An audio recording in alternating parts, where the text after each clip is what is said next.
ক্ষমতার অপব্যবহার ও অনিয়ম করে পূর্বাঞ্চলে প্লট নেয়ার অভিযোগে শেখ হাসিনা ও তার কন্যা সাইমা ওয়াজেদ পুতুলের বিরুদ্ধে মামলা করেছে দুদক। অবৈধভাবে নেয়া ৬০ কাঠা প্লটের মধ্যে মামলাটি ১০ কাঠার প্লট নিয়ে। মামলার প্রথম আসামি করা হয়েছে পুতুলকে। অনিয়মের অভিযোগে আসামি করা হয়েছে রাজুক ও গণপূর্তের ১৪ ঊর্ধ্বতন কর্মকর্তাকেও।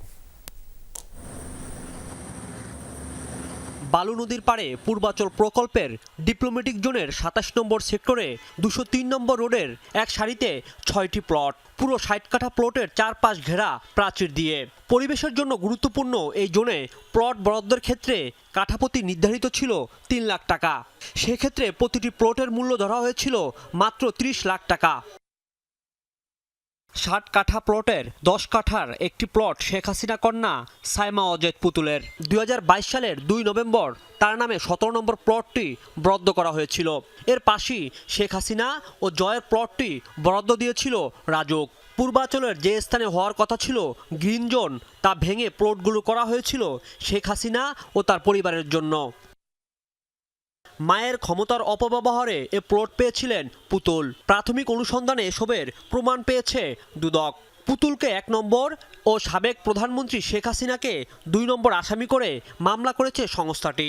সাথে আসামি রাজুক ও গণপূর্তের সে সময়কার ঊর্ধ্বতন আরও ১৪ কর্মকর্তা। আইন মতে বরাদ্দ পাওয়ার যোগ্য না হওয়া সত্ত্বেও পরস্পর যোগসাজশে পূর্বাচল আবাসন প্রকল্পের ২৭ নং সেক্টরে ২০৩ নং রাস্তার প্লট নং ০১৭ অভিযোগ সংশ্লিষ্ট সাইমা ওয়াজেদ পুতুল, জনাব শেখ হাসিনা সাবেক প্রধানমন্ত্রী সহ জাতীয় গৃহায়ণ কর্তৃপক্ষ এবং রাজুকের সংশ্লিষ্ট কর্মকর্তা সহ মোট ১৬ জনের বিরুদ্ধে আলোচ্য মামলাটি রুজু করা হয়েছে।